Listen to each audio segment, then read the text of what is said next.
art history class on Rembrandt. I did not care for his reputation for doing a lot of self-portraits, but nonetheless, what captured my attention was his love of light. Very dramatic theatrical use of lighting, and that sort of started my style, what I wanted to emulate. Even though I studied illustration shortly thereafter, after graduating from college, I really struggled to get any illustration work. But at the time, the gallery industry was happening, and my artwork was something that was in demand in the gallery industry. So I had a fairly successful run for about 10 years. They were just painting full time. It was a glorious era of my painting career. I really got to embrace trying to hone in on the technique of photo painting, watercolor, as well as trying to capture the essence of light. I love the prospect or the ambition of bringing the arts to the classroom.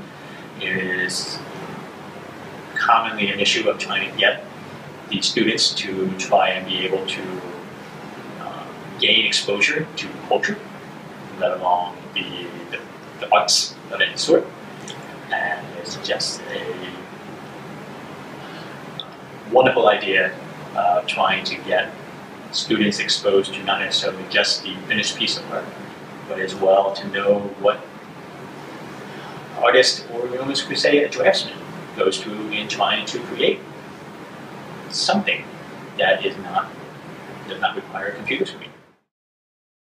This was something that was fun to discover as I was painting this and looking very closely at his paintings. The hair as well as the shorts, very easy to see where he's really loosely blocking in everything. It looks very spontaneous and almost impressionistic. And so I was trying to embody that the whole time I was painting the entire painting.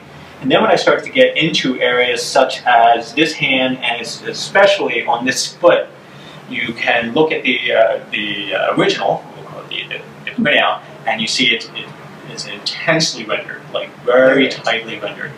And so there are some places where he's painting very loosely. If you were to look even close at the frame from this far and this small, it looks so realistic. But when you look up close to it, you actually can see a lot of brush strokes.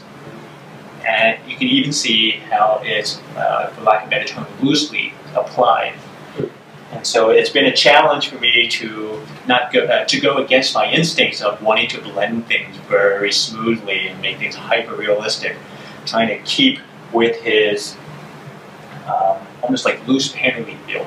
This is at, we'll almost say, like the third stage. This is still on its first stage. And I will do my best to embody that type of energetic brush work. And that's something that I will do probably last. I want to really focus in a lot more on things that are highly rendered, and that's sort of like the final touches to be able to capture that type of loose brushwork that it looks very spontaneous. It is actually very spontaneous. That final touches of transparent color, final accents of intense light, opaque colors. This is a lot more of just trying to get anatomy established, trying to get color established, and then you just continue to accentuate the intense lighting effect that is in the original painting. Well, the canvas gets a very careful process of hammering the canvas onto stretchers. I will cook up a glue, which is actually a hide that when it dries, as it cools down, it actually becomes taut, and we'll apply it to a fabric, and we'll make the fabric very taut.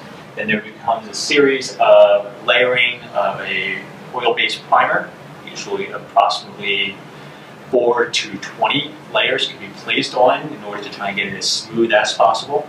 This is not a very smooth surface. As I looked at the painting, I could see how loose and we'll say brushy the original painting was, so the artist likely will enjoy that little bit of texture to grab the paint. Then the next stage is to transfer the drawing, in which can be a matter of adding a grid. I cheated a little bit and used a projector and try to clean up the drawing as much as possible. There then comes the stage of just simply painting in the basics of lights and darks down, very loosely getting all the darks as dark as necessary, getting all the drawings established with paint so that you don't accidentally erase away the charcoal or the pencil, however you decide to paint it in there. Research that I did on the artist, he actually has, there are some examples of his drawings available where he does very careful studies of lights and dark, and all of his other paintings have very strong emphasis on lighting. So he's obviously somebody that wants to research how the lighting is embraced onto flesh, on the human figure. Traditionally, most artists will work rather small for time's sake, and that if they want to work on a larger scale, they will simply draw the drawing much at the size that they want and make sure that the composition is still as effective. If this, the composition is just as strong and the artist is content, then it is very easy having the drawing of the size that you want to transfer it over. Most challenging is probably breaking away from the idea that something is so realistic it is a Trompe-l'œil painting, and yet the artist was able to work very freely and loosely with the application of the paint.